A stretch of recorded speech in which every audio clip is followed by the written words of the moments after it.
Shabbat Shalom, all praises due to the Most High. Ahaya Bashua Shaya Rahawat. We are entering into our Sabbath day, another Sabbath day lesson here. We are on the Ten Commandments, those are following along with us. We thank you for tuning in. We thank you for your comments. And we are on Exodus 20, the 12th verse, the fifth commandment in sequence. Honor thy father and thy mother. And we will start out with Sister Ahava. All praises to the Most High. Well, I'm not sure why I thought this would be a short lesson, given the fact that it was only one verse. Exodus 20 and 12. Can you read that for me, please, Yada? Okay. Verse 12. Honor thy father and thy mother, that thy days may be long upon the land which the Lord God giveth thee. So this commandment is about honor. The Hebrew word for honor used in this verse is kabad. It's H3513, a primitive root which means to be heavy. That is, in a bad sense, burdensome, severe, or dull, or in a good sense, numerous, rich, and honorable.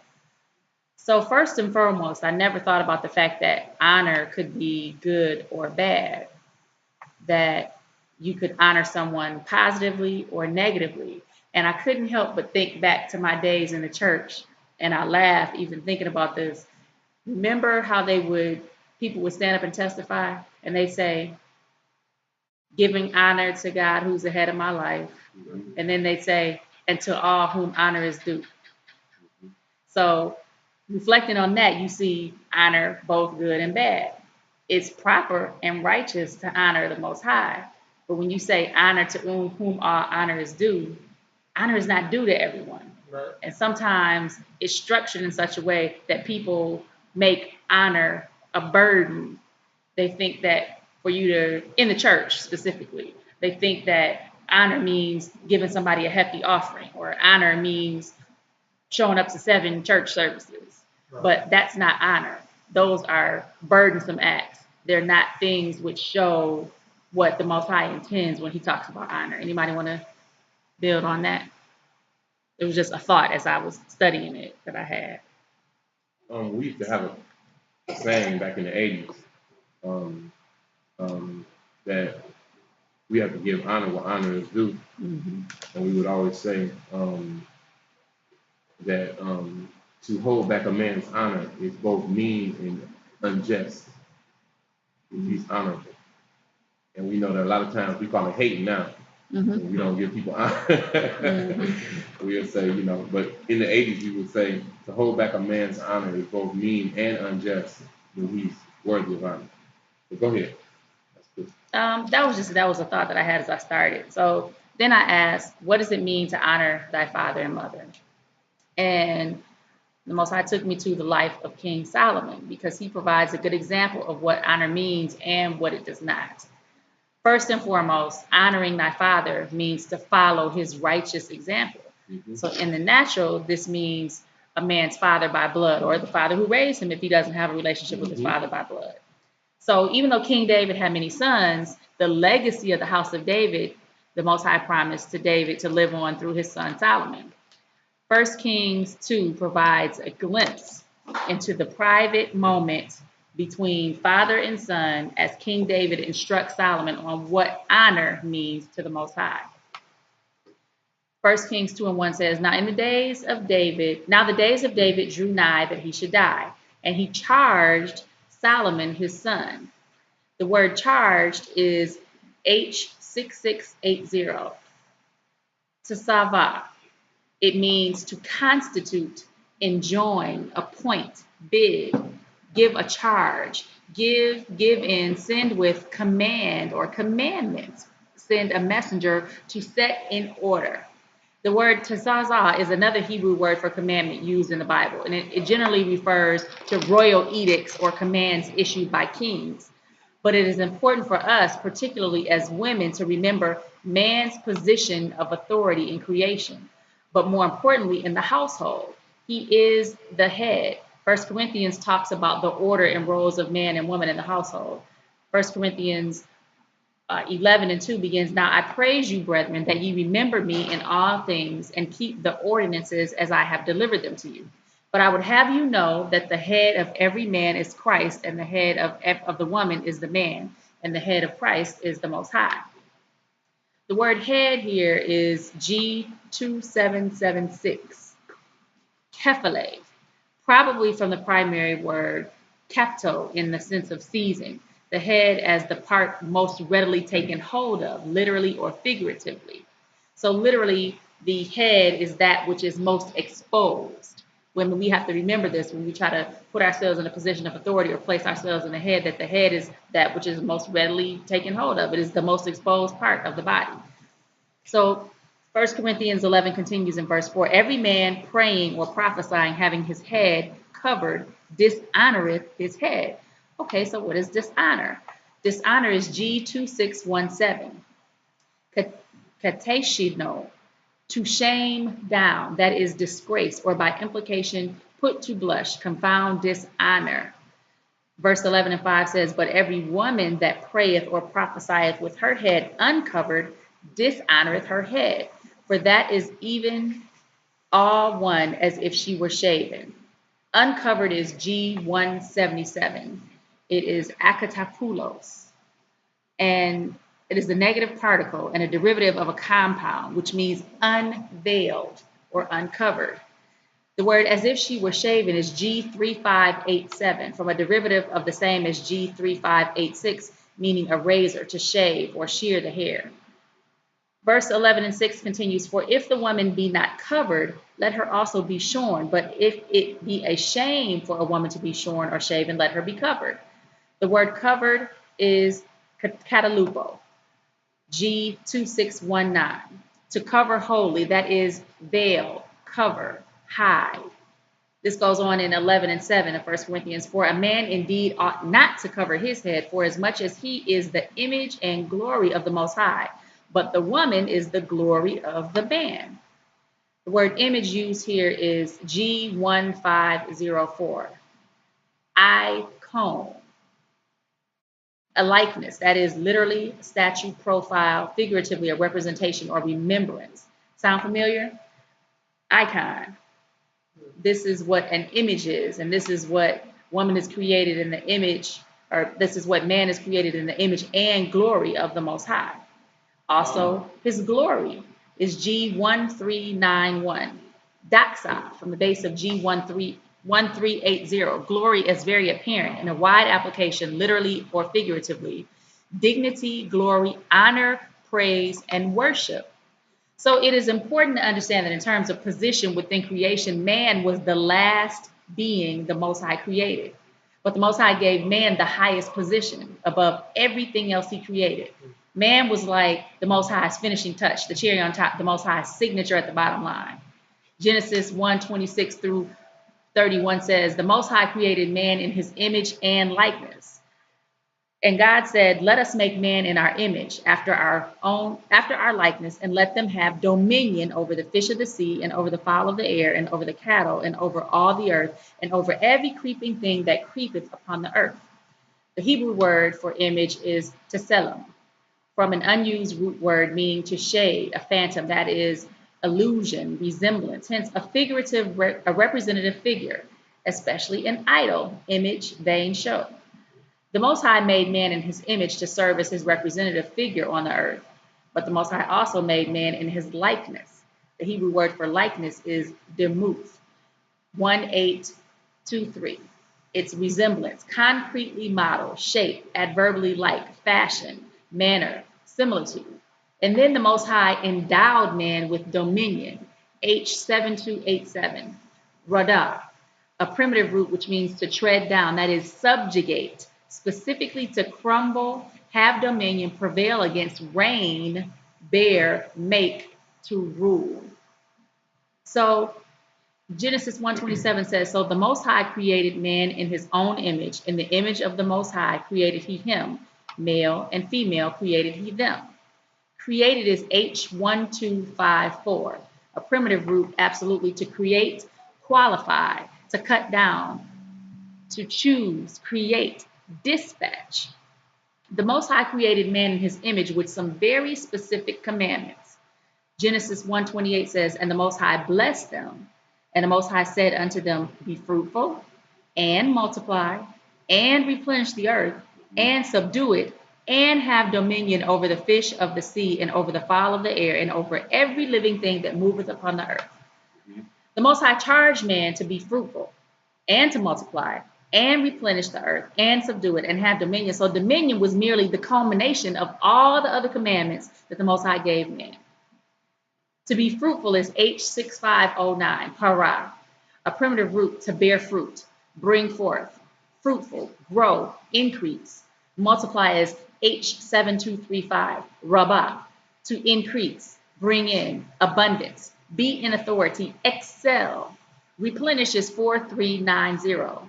Mala, a primitive root to fill, be full of, in wide application, to replenish, presume, satisfy, set. Subdue is 3533. Kabash, to tread down, hence negatively to disregard, positively to conquer, subjugate, violate, bring into bondage, force, keep under, subdue, bring into subjection. And finally, dominion is, again, 7287 rada, subjugate, prevail against, reign. The Most High created man to reign as kings and queens, and gave man a position of authority over all creation. Psalms 8:4-6 says, what is man that thou art mindful of him, and the son of man that thou visitest him? For thou hast made him a little lower than the angels, and hast crowned him with glory and honor. Thou madest him to have dominion over the works of thy hands. Thou hast put all things under his feet.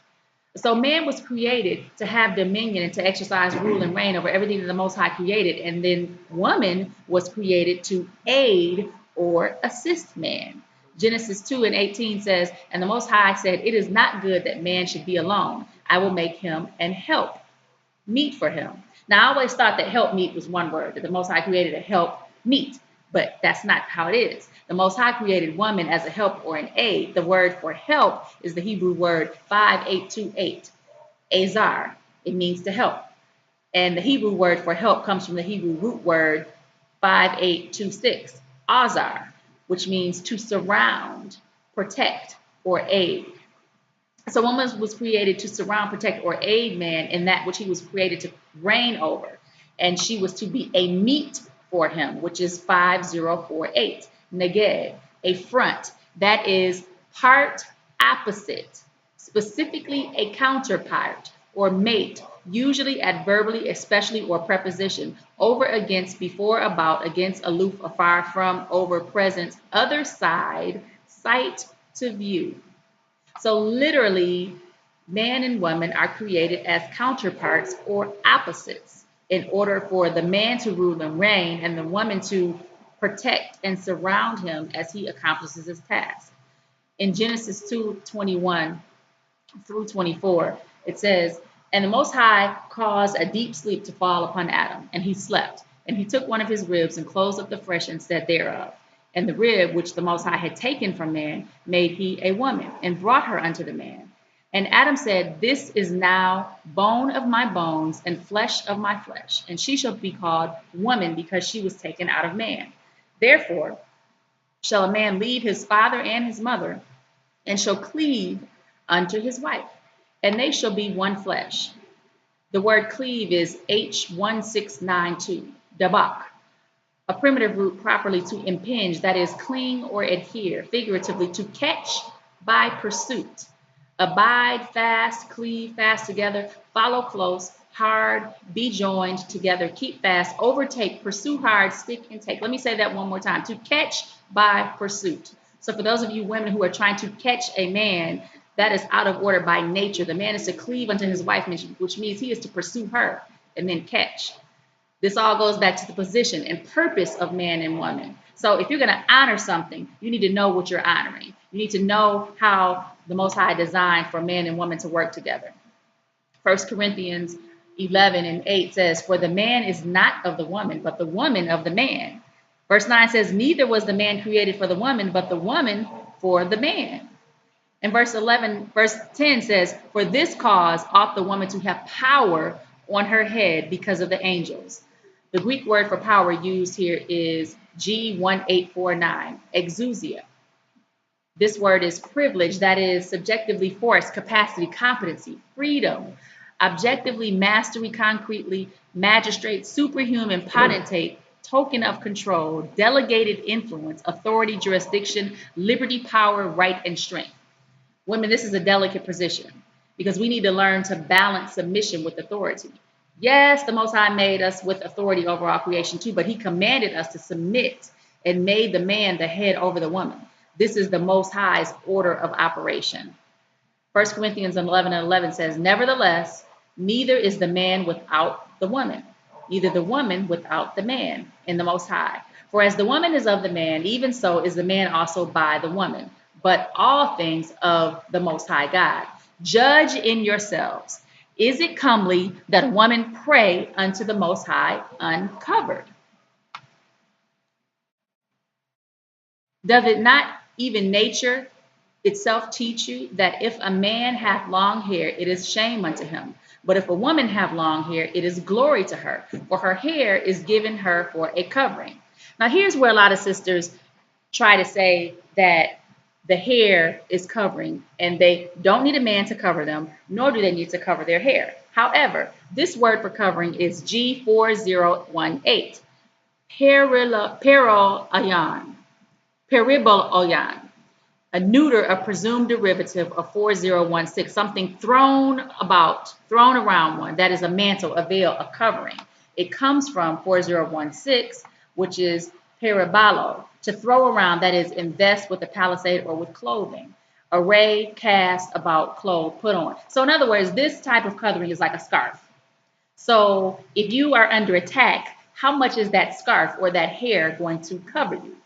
See, contrary to what most women believe, the covering provided by their hair is quite different from the covering of a husband or a father, which literally hides the woman in order to keep her safe. In Genesis 20, when King Abimelech discovered Sarai was Abraham's wife, he released her back into Abraham's care and compensated Abraham. Genesis 20:16 says, and unto Sarai he said, behold, I have given thy brother 1,000 pieces of silver. Behold, he is to thee a covering of the eyes unto all that are with thee and with all other. Thus she was reproved. The word covering here is H3682. A cover, garment, figuratively a veiling, covering, raiment, vesture. When Rebekah met Isaac for the first time, she covered herself to show her honor for him, the man who was to become her husband. Genesis 24:63-65 says, and Isaac went out to meditate in the field at the eventide. And when he lifted up his eyes and saw, and behold, the camels were coming. And Rebekah lifted up her eyes, and when she saw Isaac, she lighted off the camel.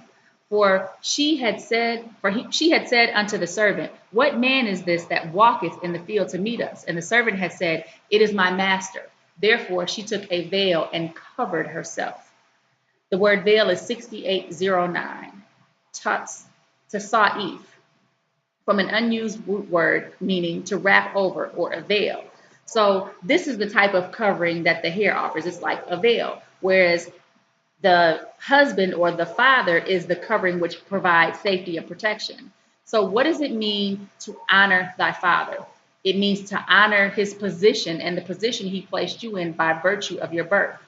King David tells Solomon, his heir, in 1 Kings 2:2, I go the way of the earth, of all the earth.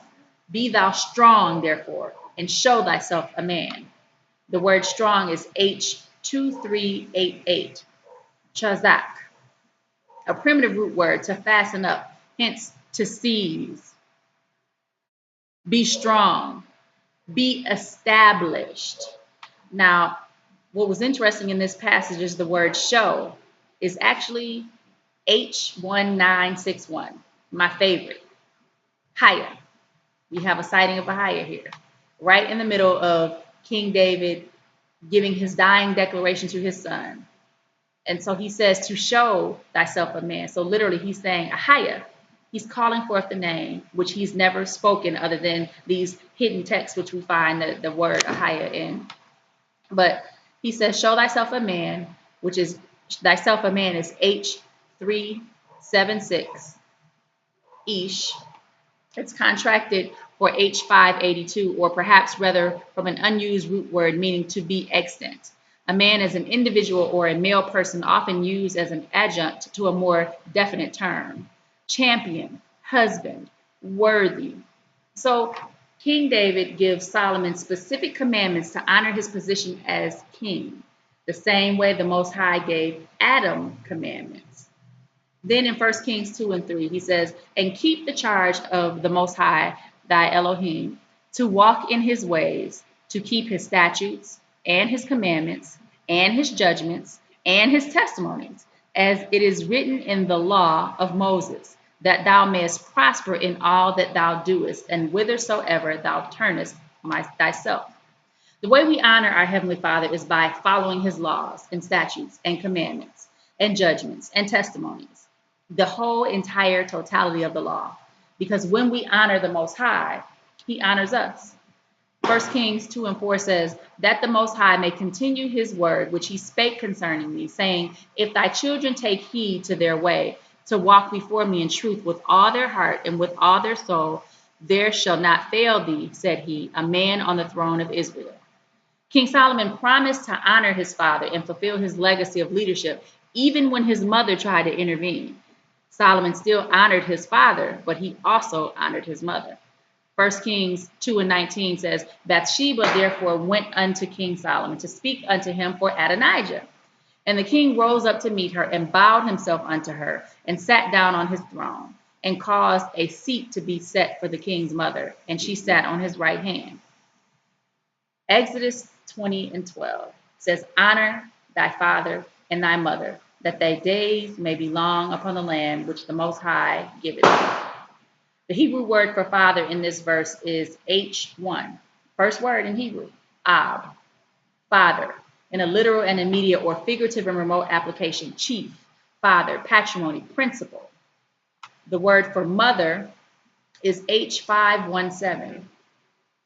Am, a primitive word, a mother, as the bond of family, in a wide sense, both literally and figuratively. Dam, mother. One of the first words most children learn to say is either mother or father. In this commandment, the Most High is telling us to go back to the basics and honor the people who gave us life and put us in position by virtue of the bloodline and birth. Parents are to provide a righteous example of the way to follow the Most High, and then children are to follow suit. Ephesians 6 sums it up. Verses 1 through 4 says, children, obey your parents in the Most High, for this is right. Honor thy father and mother, which is the first commandment with the promise, that it may be well with thee, and thou mayest live long on the earth. And, ye fathers, provoke not your children to wrath, but bring them up in the nurture and admonition of the Most High. All roads lead back to the Most High, because when we honor the Most High, he honors us. When we honor our children learn to honor us by walking in the way that we provide them, which always leads back to the Most High. All right. All praise. You got it.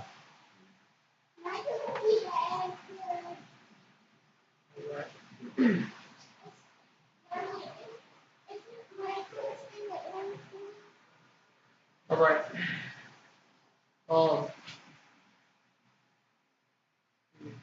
Get my notes real quick. All right. Exodus 20. Honor thy father and thy mother, that thy days may be long upon the land which the Lord thy God giveth thee. Now, what this means to me is to basically honor the principles and everything that you learn from your father, and as you grow up and you begin to watch them and the way they move, and when they as they walk as they walk with God. Mm-hmm. You want to be able to. You want to make sure that you are observant and that you see the good things that they do, and you honor those things, and you pass them on to your children. So with that being said, I'm gonna go to Ephesians 6:1 and 4, which says,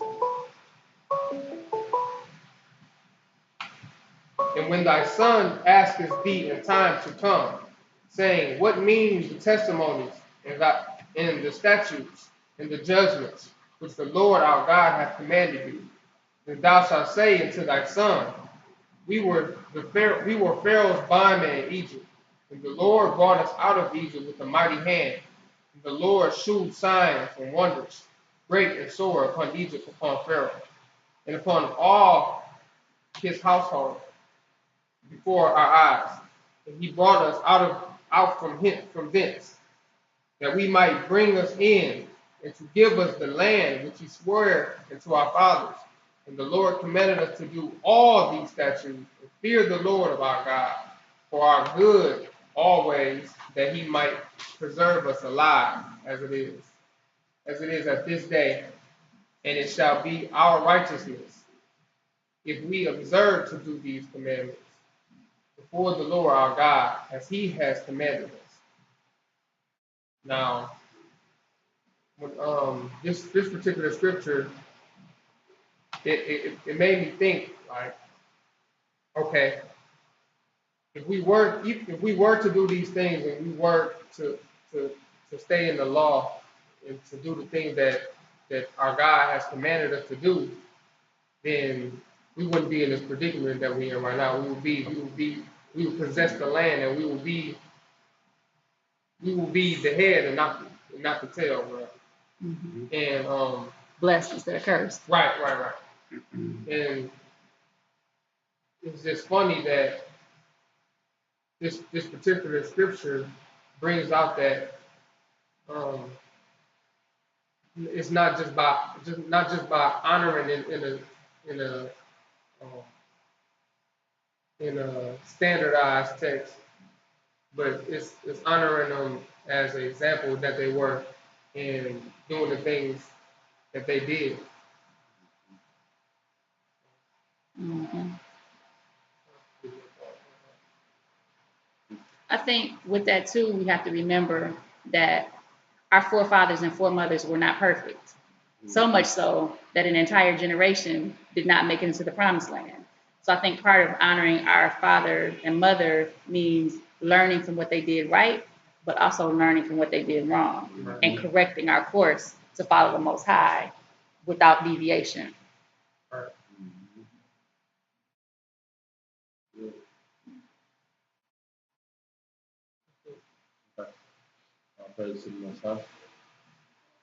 Exodus 20:12.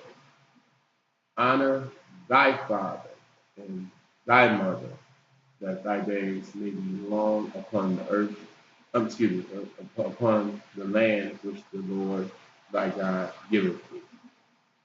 You know, the thing that stuck out right away was to honor thy father and thy mother. You know, because everything is done collectively as we move as a nation. There's still an accountability that each one of us have. And, you know, when you look at the possession of your father and the possession of your mother, you know, we kind of understand this in the natural, by honoring our father and our mother, for them being the vehicles that brought us into the world. Right? You know, we listen to them, we emulate the things that they do, and we grow in wisdom. We begin to understand where their sources came from, and watch them as a model. And our parents are supposed to look to the Creator in return for wisdom, so they can impart those things to us. And that's what we're supposed to be honoring. We're supposed to be honoring them. There's an order of operations, is what I'm saying. Right. Of the Creator, the Holy Spirit. And as a son and daughter of the Most High, we have to look at the character of our Father in the Scriptures. Because this is how we find out about our spiritual Father, Ahaya. And, you know, we look at the character of our Father in the Scriptures, and we even find the character of our mother as the spirit of wisdom in the Scriptures, to understand how to transfer the honor from our parents to the accountability into the spirit realm, our Father in heaven. Because that's what it is. It's a conditioning stage on earth as it is in heaven. So we have to understand that there's a mirror action going on between the physical man and the spirit man. And, we have to make sure that we emulate the Father. In the scriptures, we can see that. We can see that our model was Yeshua. And we saw how he moved and how he came and how he always spoke of the Father, So, there comes a time in our understanding, of this that we have to, understand spiritually where everything is put in place as well as physically. At the same time, we got to continue to obey our earthly father and mother too. We're not supposed to abandon that, even though once we do take it to the next level and obey our spiritual father and our spiritual mother, even spirit of wisdom, then we have to also, we cannot abandon the physical things that were given to us at first, which some people will call the schoolmaster even. That our physical parents would be schoolmasters into understanding how to be obedient to a father and mother in the spirit realm. So even John, when you go to John 3 and 12, I believe this is where Yeshua is talking to Nicodemus. He said, if I have told you earthly things and you believe not, how shall you believe it if I tell you heavenly things? So once again, a lot of things were done in the physical for us to understand them later in the spirit. And all the commandments are set up that way, all of them. You can break them all down to understand in the spirit. That's why Yeshua was saying when he came that he didn't come to do away no laws. He came to give you more, to tell you now you can't do these things in the spirit realm because you're being watched. And, we're watching you. You better not do this in the spirit. Don't even commit these things in your mind. Don't even play with it. Don't even entertain the thought. Don't even tear up the ethers with your mind about these things. So that's what he was trying to teach us, And also, I just want to say that, a lot of people in their minds, they may have in their minds, they may have a good reason to oppose this and say, say for instance, I'll give you some examples. You got a sister who maybe have gotten raped by a man, and then she has a child. His question is, should I still honor my father? He's a rapist that raped my mother, and I don't even know the dude. Or either you have a mother who used drugs, and she stayed on drugs, and she didn't abandon her child as far as abortion was concerned, but she wasn't the most responsible adult when it came to using drugs while she was pregnant. In those situations, he may ask the question, should I honor my mother then? Well, I would say that yes, you should still honor your mother and father, only because they were the vehicles that brought you into the world. Now I'm not saying that you should honor the things they do, but you should definitely honor your parents, that brought you into the world, irregardless of what the situation may be. And I know that's easier said than done for a lot of people, but at the same time, there's adopted fathers and mothers out there, people that we've looked up to, would they be considered people that we would have to still honor?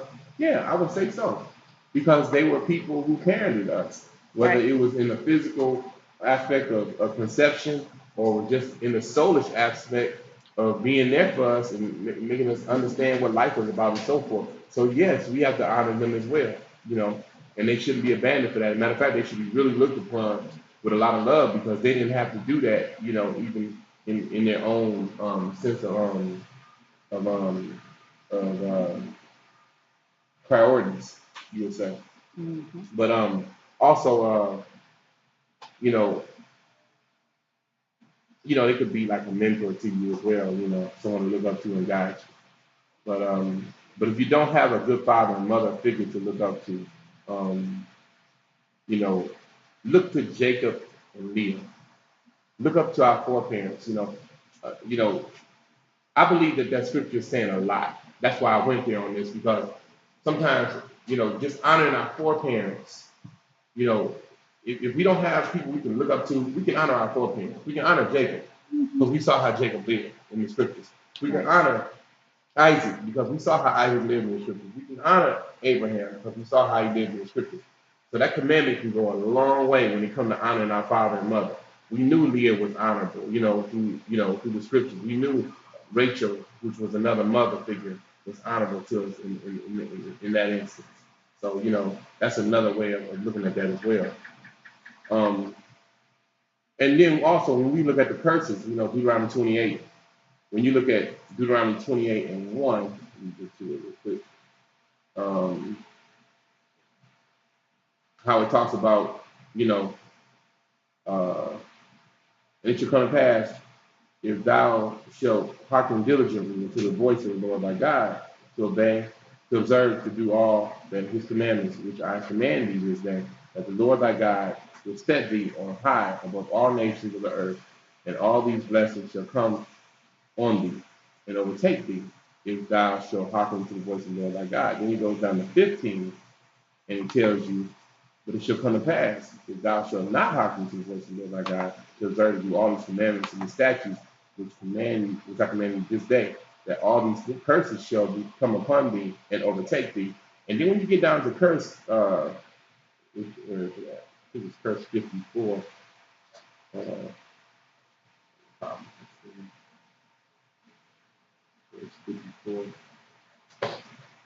Verse 54, so that the man that is tender among you and very delicate, his eye shall be either toward his brother and toward the wife of his bosom, and toward the remnant of his children, which he shall lead.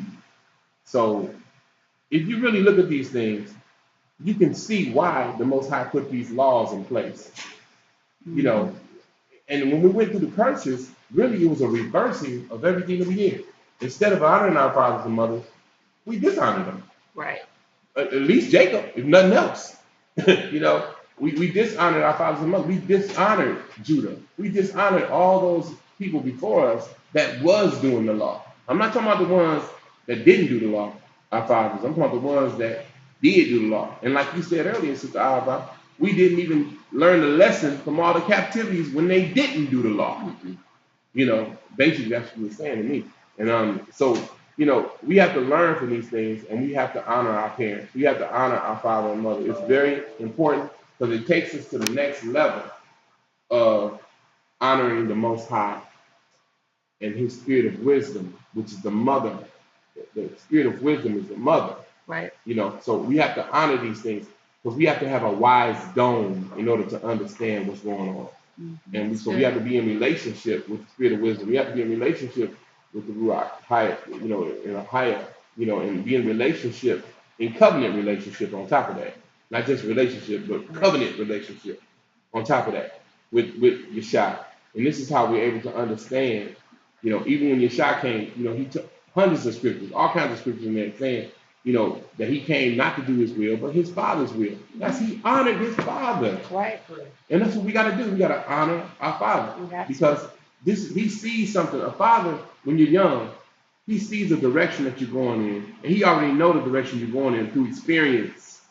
Mm-hmm. So this is why we're supposed to honor our father and our mother, because they see directions that we're going in, and they see the mistakes that's coming our way. Even if they didn't make them themselves, they know of mistakes because they lived long enough to see it. So they know of mistakes that you could be potentially heading into. So that's why it's so important for us to honor our mother and father, and for it to perpetually go forward.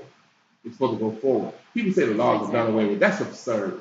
That's absurd. If you look at these laws and you give it a breakdown, these laws like we're doing now, you can clearly see that these laws can never be done away with. It doesn't even make sense. How is the laws done away with? How is I don't gotta honor my mother and father no more? Are you serious? That don't even make sense. So it's preposterous to even really have a conversation with somebody about the laws done away with. It may almost make you think, are you convinced? For you to have, for you to keep arguing with people who don't understand simple things. Mm-hmm. Are you convinced? That's the question. They don't think it's no laws, but you're supposed to know it's laws. Mm-hmm. So are you convinced? So that was my portion of understanding that the Most High blessed me with as far as honoring our mother and father. So anybody have any questions that we got to?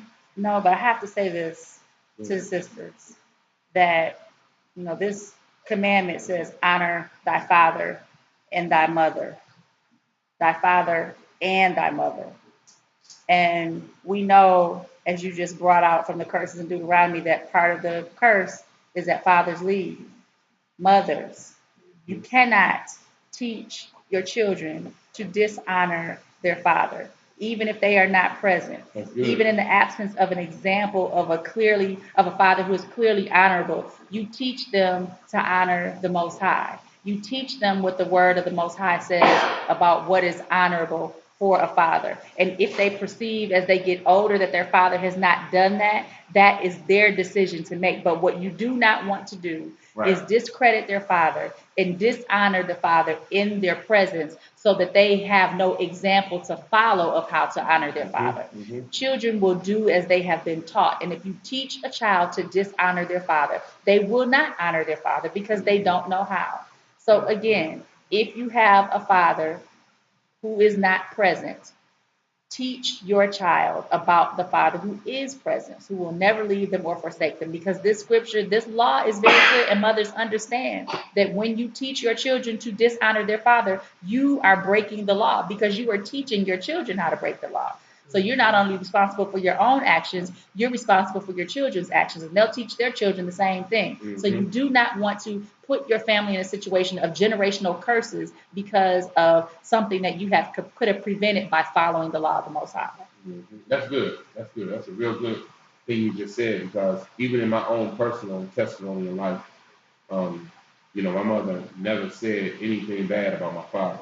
Not to me, she didn't. So I wouldn't even have known anything because she never did it, And I'm not, I'm proud of that she didn't do that, because I understand as an older adult now how that would have affected my decision toward my father, and it would have been horrible,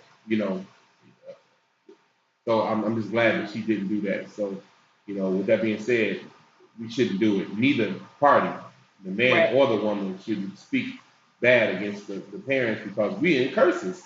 So of course we're doing bad. Of course we having problems and situations and all kinds of stuff that we can. Now it all makes sense because we understand that we under curses. So how do we do that? We deal with it. We try to wake one another up. And if your significant other, a father or mother, or in the case of a father or a mother, I'm sorry, in the case of your children's father or mother, it's best to try to wake them up, especially if you got to deal with them still. It's best to try to wake them up so that you can go forward and going forward, raising your child together. You have to have a clear understanding of how to raise your children up, even though y'all not together. It's for the betterment of your child all the way around the board, And I think that's a good thing that you said that. I wanted to bring up another point. Where you're talking about a man and a woman coming together, and when you do have that example of them coming together and honoring their mother and father by doing the laws and doing the commandments or whatever, you want to make sure that as you begin to have children, that your children understand that they have to make sure that they choose the mate that does the same thing, so that it perpetuates and it begins to go down the line, and it how can I say this? Those values are continued through that line to make sure that your days may be long upon the land that the Lord the God gives you. So, with that being said, when you do those things, it continues to be a tradition, and it continues to be the norm in the family. That's called being equally yoked. Yeah. That you're going in the same direction, that you have an appointment. Amos 3:3 talks about how can two walk together unless they agree, and the word it says, can two walk together except they be agreed, and the word for agreed actually means appointment, that they're going the same place. The two people that are walking, the mother and the father, need to be going in the same direction. Otherwise, there will be no honor because they're going in two different directions, and that makes it difficult for the child to honor two things. Right. One is for the Most High and one is not for the Most High. So true. And you know what? We also have to look at when the Most High says it. We know that He's from everlasting to everlasting. But when did He say this? He actually implemented this right after He had brought them out of Egypt, and He was about to put them into a land that they could call their own. And if you look at that right there, you can see that he was trying to set us up, you know, in such a way where we would have the right things as a standard to look to, you know. And it's important to see when he said that, because we got excuses now, but when he said that, there was no excuses. Right. He had been in the land, so there was nothing to follow other than what he was saying. But it was also prophetic, because Yeah. he knew Oh what yeah, was he going knew to it. come. Oh, absolutely. This He knew was it. in, anticipation of all of the ways that we would fall. Yeah, yeah, absolutely. I mean, but him saying it just proved at that particular time there was nothing else to take them away from it. Right. He was telling them right then and there, this is what I want you to do when you get in there. I want you to do these things. And if you do this, you're gonna be good. And that's what it was, and we didn't do that. So.